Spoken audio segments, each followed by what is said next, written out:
Stop being desperate. Do not be desperate, especially when you're looking for a match. I have said that time and time again because when you're desperate, people are likely to take advantage of you. Hello, ladies and gentlemen. Welcome back to the show. This is Jenganjero. Now, on today's episode, I want to explain to you in a few minutes why you should never be desperate. When you are a desperate seller, buyers become very adamant. When you're a desperate seller, people feel like it is a matter of life and death to you, and therefore they get leverage, they get the bargaining power. When they get the bargaining power, you will never be able to sell qualitatively. You will never be able to achieve what you wanted. After all, you forced it. After all, you were desperate. After all, if you didn't sell, we didn't need to buy. I have always said here time and time again that whatever you're looking for is also looking for you. I have met people, but I have also met very impatient people. People who want to be married today.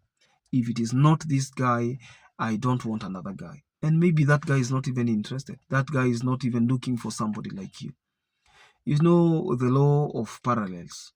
It happens that the kind of person you so admire, the kind of person you so crush for, the person you are like melting when you're in their presence, you could be surprised that that person is not feeling the same towards you. And that is life. In the same breath, or with the same breath, you realize that that person is also crushing for someone else. That person desires somebody else, and the other person they desire cannot even look at them twice because they don't look the part. To them, that is not the kind of candidate they envision. But what do you do? Such is life. So when I'm telling people, do not be desperate, I mean, do not be desperate. To be desperate is to be between a rock and a hard place. To be desperate is to feel like I can take anything, I can pick anything so long as it is breathing. If you ever reach that point in life, especially when you're looking for a marriage partner, ladies and gentlemen, I can almost guarantee that you will miss big time. Are we together?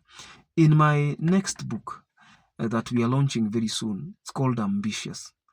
In that book, I have shown people the power of commitment, the great power of not giving up, the power of resilience, the power that tells you that nothing just happens.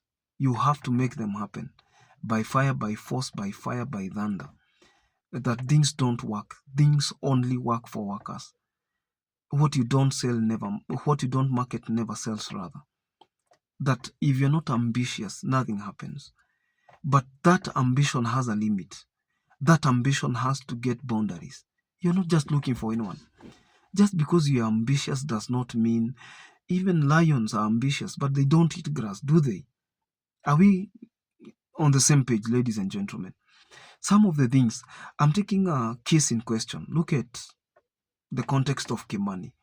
I had posted yesterday and the woman called me. Oh, Jenga, wacha ninunuliwe gari, wacha wivu. Mimi sina wivu.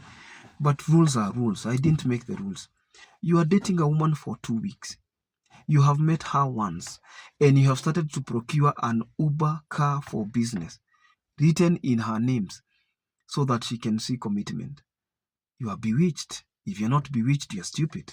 And there are no two things around it. You are either stupid or bewitched. And you cannot be bewitched because I don't even believe there is witchcraft. I don't believe in that nonsense. But stupidity it is. How can you, for heaven's sake, meet a man today and that man tells you, oh, you know what? We are going to, I want you to send me 100,000 so that I can know you're serious and I stop talking to other women. And you are in gullibility. In your gullibility, you send the money so that the man can know you're serious and he can preserve somewhere in his heart to love you. If I call you stupid, you will say I am rude. If I tell you that you're stupid, you will say I'm insensitive. But that is the truth of the matter. If you meet somebody today and that person wants you to invest together, there is nothing you have done. The person wants you to invest together. Kama ule jamaa nilikuwa nimeanika. Did you see that? Jamaa anakuambia akona lori ya 1.5 imebakisha sijui 500,000 ama 300,000 ndio itoke, mwanze kuinvest pamoja, na unatafuta hiyo pesa na unamtumia. You are very desperate. Please be careful. I want people to understand that everything has a limit, including ambition. There are places we don't go. There are things we don't do. I have seen so many girls. Watu watasemaje? Huyu jamaa ako na gari, wacha anibebe. Anasema juu ako na watoto watatu, tukae na hawa wake, mimi nisipate. The girl is 30. The guy is 45. Can't you see you are being used, Catherine? You are being used. That man wants you to raise and take care of those children, and he doesn't want to get a child with you. And it is not that you cannot get a child. He asks you to be on family planning throughout so that you don't conceive. Because if you conceive, atakuwa na hasara. If you accept, I call you stupid, you say I'm insensitive. You're stupid. You find a young man, hana watoto, anachukuana na mama, na huyo mama kona watoto, na huyo mama hawezi pata watoto. And that guy is the hope of the family. That man carries a pipe, and that pipe is for transgenerational influence. And by the time he realizes, he is dead. By the time he realizes, he's a cabbage. By the time he realizes, time has gone, no investments, no nothing. Women don't want him. Women don't want to get babies for him. He's stupid. If I call him stupid, he will say Jenga is insensitive. Jenga is rude. Chana na yeye, huyo hajui mambo ya mapenzi. He doesn't know how deeply I love that woman. I don't know. I don't know anything. Are you getting some of these details? To be enlightened is very important. I have said here time and time again, to be informed is to be transformed, and to be uninformed is to be deformed. The more enlightened you are on any subject matter, the greater the level of command you gain.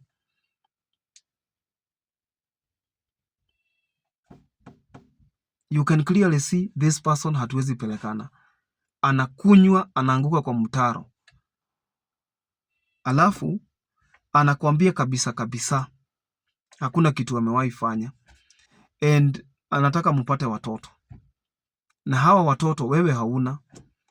And you can see the graph. You ask him, because he's an honest man, he tells you have 4 baby mamas and all that, and you still want to be the 5th one. You will become.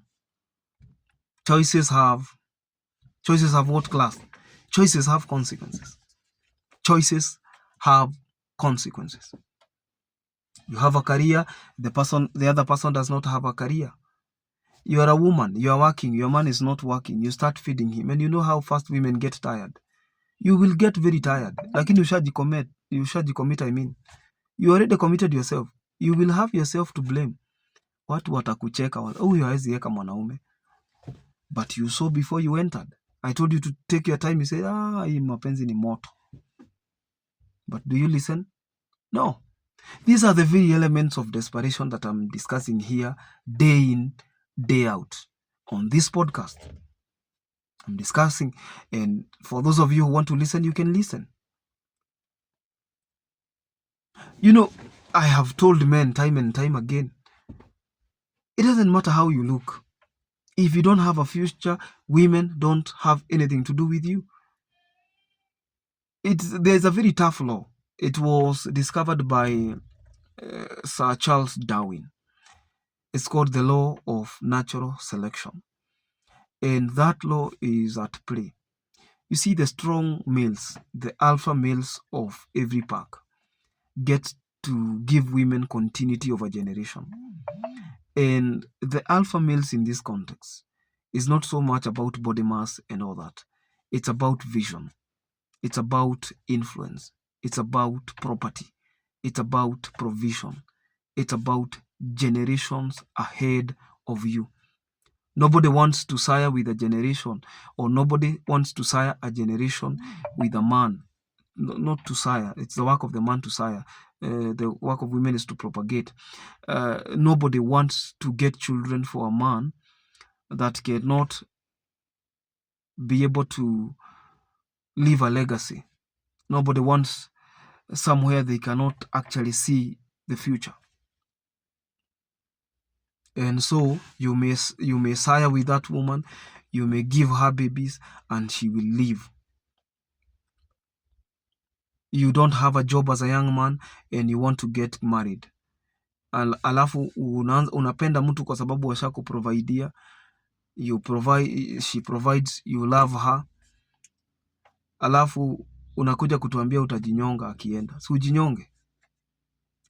Oh, gender is insensitive. Oh, this is war. This is war, ladies and gentlemen. You know, in the book of Timothy was Paul's spiritual son. When Paul was writing to Timothy, I think that is 2 Timothy, he was telling him, I don't know whether it's chapter 4, I can confirm anyway. He told him, fight the good fight of faith. Not talk the good talk. Not smile the good smile. There's nothing to smile. In fact, if you make a mistake in marriage, you will never be happy again. So you ask divorcees. Ask people who have been divorced at some point. Hakunanga kitu funny.